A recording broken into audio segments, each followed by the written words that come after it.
झारखंड में अली बनाम बजरंगबली का मुद्दा गूंज रहा है।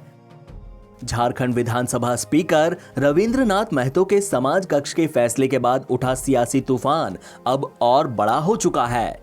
बीजेपी ने इसे सीधे सीधे तुष्टीकरण का मुद्दा बताकर सरकार पर हमला बोल दिया।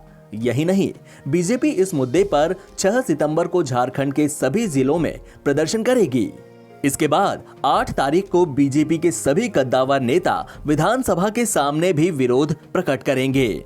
बात यही नहीं रुकने वाली, क्योंकि 9 सितंबर को पार्टी का प्रतिनिधिमंडल राजभवन जाकर राज्यपाल को ज्ञापन सौंपेगा। झारखंड विधानसभा के अध्यक्ष के द्वारा तुगलकी फरमान विधानसभा भवन के एक कक्ष को नमाज अदा करने का उन्होंने विशेष प्रावधान किया है, जिसके कारण स्पष्ट है कि तुष्टीकरण की राजनीति, वोट बैंक की राजनीति करके सामाजिक समरसता, राज्य में धार्मिक उन्माद पैदा करना और हिंदू समाज के भावनाओं के साथ खिलवाड़ करना, सरना समाज के भावनाओं के साथ खिलवाड़ करना, अन्य धर्मों के साथ भावनाओं के साथ खिलवाड़ करने का काम किया है। भारतीय जनता पार्टी इस निर्णय का कड़े शब्दों में भर्त्सना करती है, निंदा करती है और भारतीय जनता पार्टी इसके लिए सड़क पर आंदोलन करने का भी हम सब लोगों ने तय किया है। 5 सितंबर को जिला केंद्रों पर विधानसभा के अध्यक्ष का पुतला दहन का कार्यक्रम हम सब लोगों ने रखने का काम किया है। 6 सितंबर को सभी जिला, प्रदेश के सभी जिला में धरना एवं प्रदर्शन करने का हम सब लोगों ने कार्यक्रम तय किया है। 7 सितंबर पर सभी जिला के मुख्यालयों पर भारतीय जनता पार्टी के 7 मोर्चा के कार्यकर्ता वहां धरना देंगे, प्रदर्शन देंगे और राज्यपाल के नाम पर हम सब लोग उपायुक्त महोदय को ज्ञापन देने का काम करेंगे। और 8 सितंबर को विधानसभा के समक्ष हम सब भारतीय जनता पार्टी के कार्यकर्ता धरना देकर के इस तुगलकी फरमान को वापस करने के लिए सरकार को विवश करेंगे।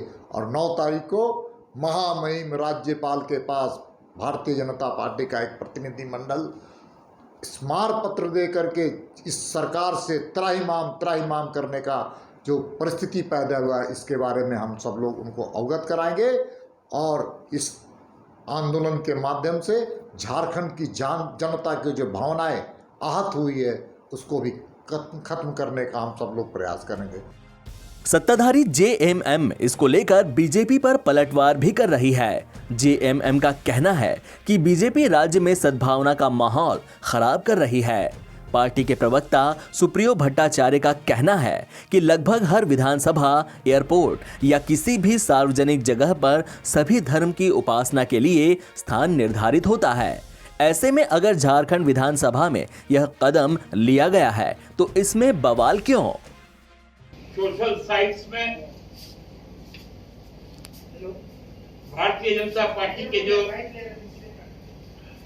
काले और गंदे इरादे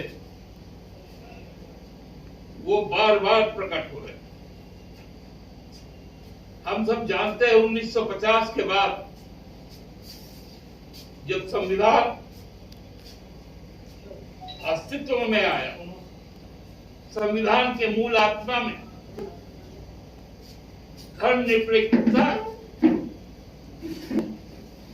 धर्म की स्वतंत्रता को रखी गई है। इस पर बीजेपी विधायक विरंची ने हनुमान चालीसा के पाठ के लिए भी कमरा देने की मांग की है। उन्होंने कहा कि हिंदू धर्मावलंबी बड़ी संख्या में है, इसलिए विधानसभा में 5 कमरे या एक बड़ा हॉल आवंटित किया जाए। उन्होंने कहा कि अगर हिंदू, सरना, सिख, जैन और झारखंड में रहने वाले सभी धर्मों के विधायकों के लिए अलग अलग उपासना कक्ष की व्यवस्था की जाए। मैं आपका ध्यान झारखंड विधानसभा की ओर आकृष्ट कराना चाहता हूं, जहां पहले झारखंड सरकार मुस्लिम तुष्टीकरण के लिए जानी जाती थी और मुस्लिम समाज को खुश करने के लिए अपना हर हथकंडा अपना रही थी।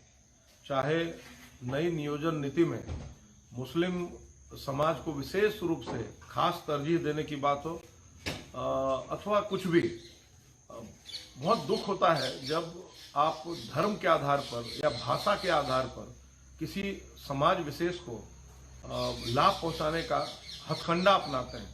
अब आज ताज़ा खबर यह है कि विधानसभा ने सरकार के राह पर चलते हुए अब विधानसभा में एक कमरा अलॉट किया है जिसमें मुस्लिम समाज के लोग बैठकर नमाज अदा कर सकते हैं। तो जब मुस्लिम समाज नमाज अदा कर सकते हैं तो जो हिंदू धर्मावलंबी हैं वो हनुमान चालीसा क्यों ना पढ़ें? वो भी तो हनुमान चालीसा पढ़ते हैं। तो मैं माननीय विधानसभा अध्यक्ष जी से बहुत ही विनम्रता पूर्वक आग्रह करता हूँ कि जिस प्रकार आपने कमरे का अलॉटमेंट नमाज पढ़ने के लिए दिया है, उसी प्रकार से कम 5 कमरे का, क्योंकि संख्या बल में हम बहुत ज़्यादा हैं, कम से कम 5 कमरे का अलॉटमेंट या एक बड़े हॉल का अलॉटमेंट हमें हनुमान चालीसा पढ़ने के लिए दें। अथवा जो जैन धर्म के लोग हैं उनको भी उपासना के लिए कमरा दें, जो बौद्ध धर्म के लोग हैं उनके लिए भी उपासना के लिए कमरा दें। और तो और आखिर आप ये जो सरना मतावलंबी हैं उन बंधुओं को, जो आदिवासी भाई हैं, उनको आप क्यों भूल गए? ये सरकार तो आदिवासी हितैषी भी तथाकथित रूप से है, तो उनके लिए भी एक कमरा दें। मैं बहुत ही विनम्रता पूर्वक आग्रह करता हूं माननीय विधानसभा अध्यक्ष जी से कि निश्चित रूप से हमारी जो आवाज है वो आप तक जाएगी और आप इस पर ध्यान देंगे। माना जा रहा है कि इस मुद्दे को लेकर झारखंड में जेएमएम एक कदम भी पीछे हटने को तैयार नहीं है। वहीं बीजेपी ने भी तय कर लिया है कि इस मुद्दे पर किसी भी तरह का समझौता नहीं किया जाएगा। ऐसे में क्या ये मान लिया जाए कि बिहार की तर्ज पर झारखंड में भी वोटों के ध्रुवीकरण के लिए राजनीति के अखाड़े में मिट्टी भर दी गई है? रांची से रवि सिन्हा और ब्यूरो इनपुट्स के साथ एनबीटी ऑनलाइन की रिपोर्ट।